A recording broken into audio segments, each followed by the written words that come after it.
He was a soft-spoken, unassuming guy that you would mistake for being an average person in the street. Ketan Parekh. Ketan Parekh. Ketan Parekh. Ketan Parekh. The Ketan Parekh scandal. Because of his dominating and successful journey in the stock market, people titled him the Bombay Bull. However, his associates and competitors described him as being particularly shrewd and ruthless.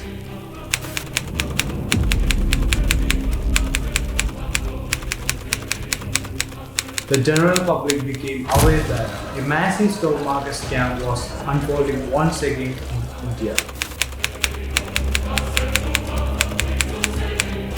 At this point, he realized that his calculations were starting to go wrong.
Yes, as a chartered accountant in 1980, Ketan Parekh was a pioneer in the field, having grown up around the financial market because of his family's involvement in it. He was introduced to the stock market at a young age. In the early 1980s, Ketan worked for NS Securities, an institutional stockbroking firm where he got valuable experience working with a wide range of institutional investors and gained a thorough understanding of how the markets function. And that was the period of success of Harshad Mehta's Gromor Research and Asset Management Company. So in the late 1990s, Ketan Parekh made the decision to join Harshad Mehta's company, and that's when the real action began.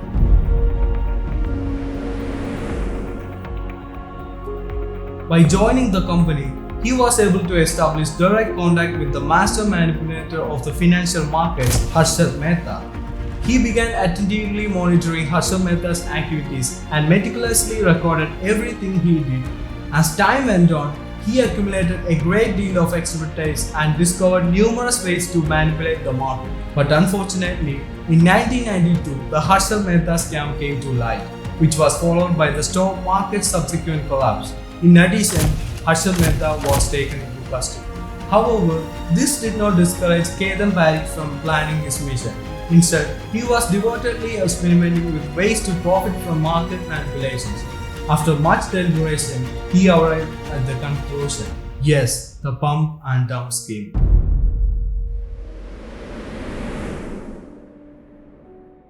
A pump and dump scheme is a manipulation technique of artificially boosting the price of an owned stock through regular injection of enormous sums of money into it, which is strictly prohibited. Because of this, retail investors will be attracted to that stock, and as a result of their active engagement, the stock price will skyrocket. When the stock hits the predetermined level, the manipulator who pumped the shares will begin selling them, trapping the unfortunate retail investors who had invested their hard-earned money into the stocks. But he was confronted with a challenge. Yes, money. He required a substantial sum of money to do this operation. As a result, he explored several methods of obtaining funds for this purpose. Harshad Mehta, on the other hand, raised money through banking loopholes, but Ketan Parekh wished for a more structured and systematic application of this method because he didn't want to end up like Harshad Mehta, who got caught in the act. So how did he manage to accomplish this operation? Yes, he had a well-structured master plan.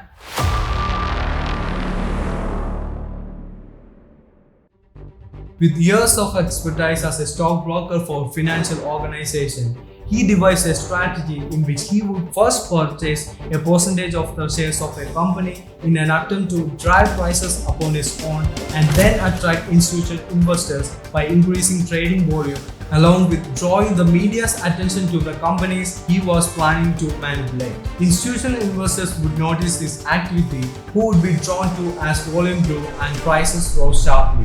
As a result, they would start investing in these companies, pushing the stock prices even higher. Once the prices had surged, he would simply dump them in order to make a quick exit by liquidating his shares and pocketing enormous profits. This was a genius master plan devised by Ketan Parekh. But in order to attract institutional investors, he needed to raise the volume of stock traded. So how did he manage to pull that off? Well, he had a solution for that too.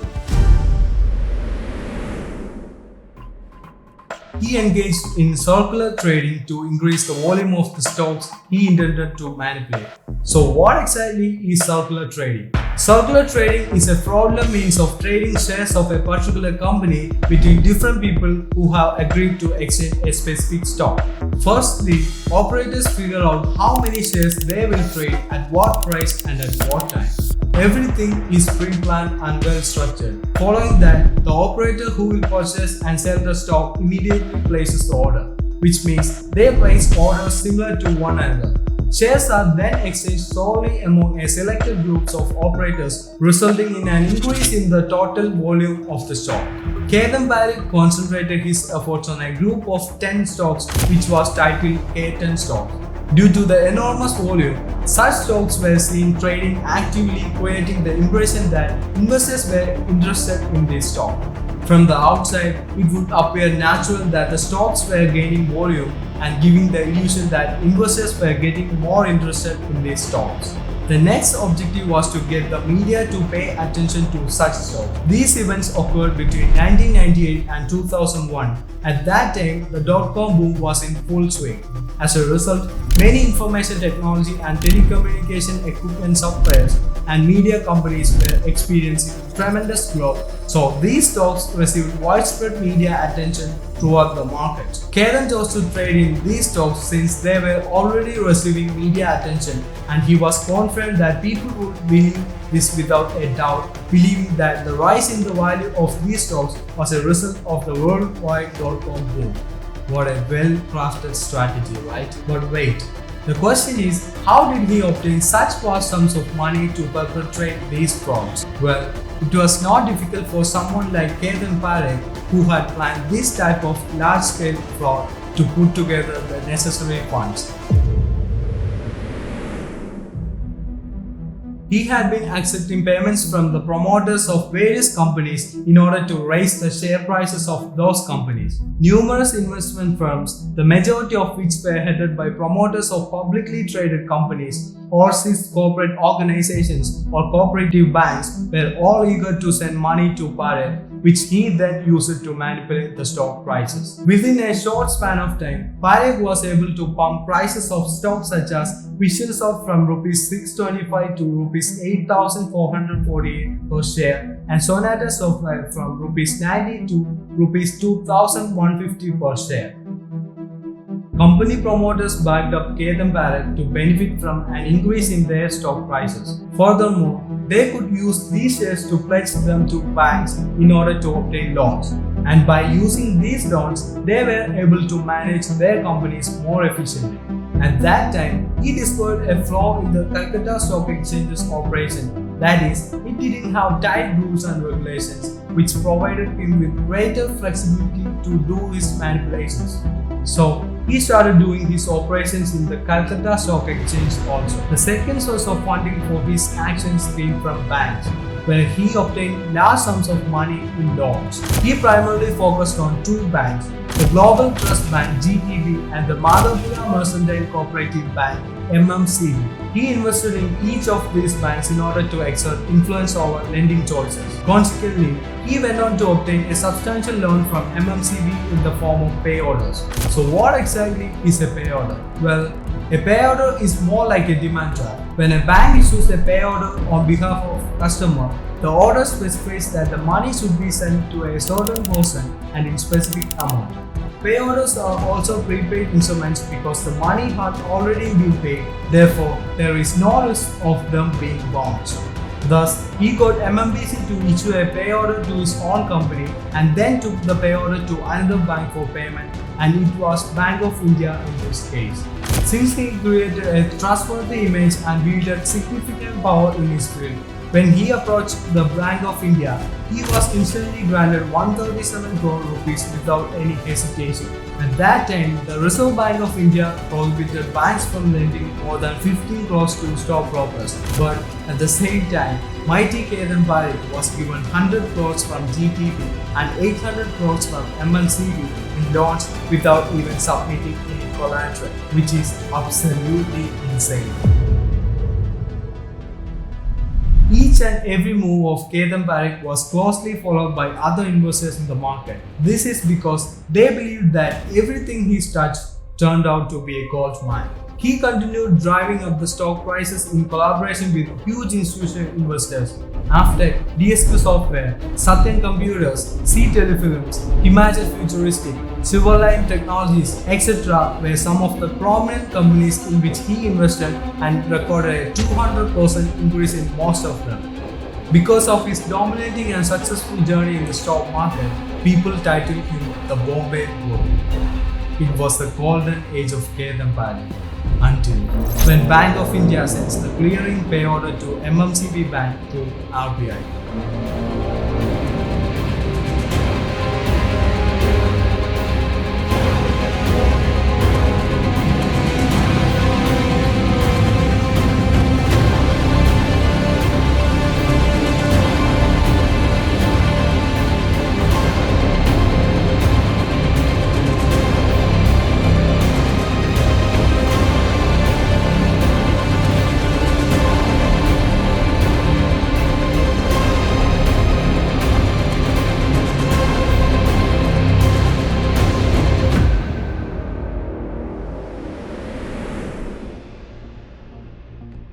The bank was not able to clear the pay order.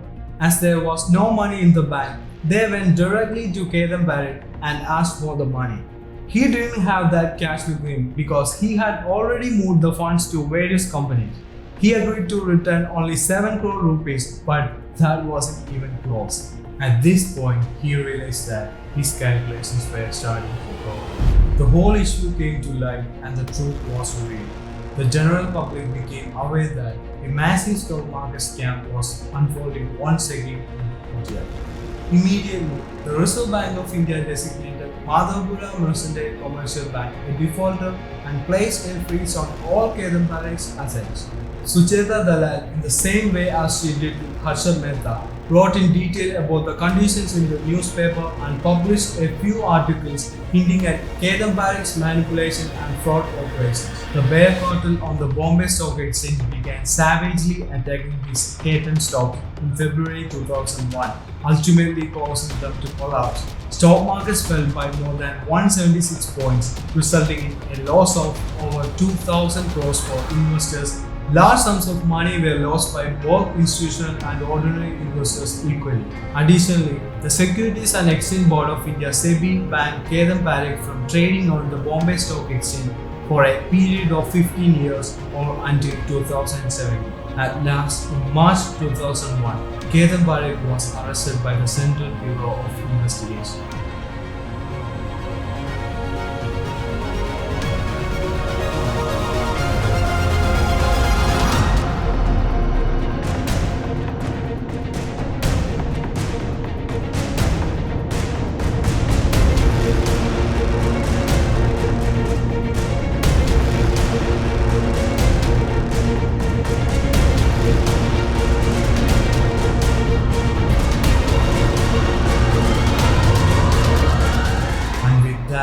One of the most corrupt minds the Indian stock market has ever witnessed come to an end. Well, that may have seemed like an end, but was it?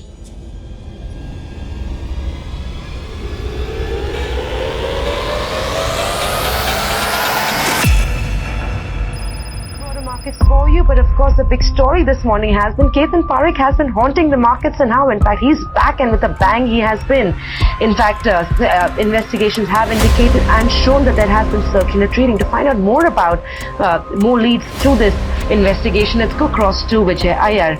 Good morning, Vijay. In fact, we were talking earlier in the day. He is back and with a bang pretty much. The order clearly has gone into minute details of the entire modus operandi on how this entity and other people were acting on behalf of Ketan Parekh at the front end in the markets. Can you believe if I say that even after his jail sentence, even after 15 years of ban from the stock market, Mr. Ketan Parekh returned to the stock market?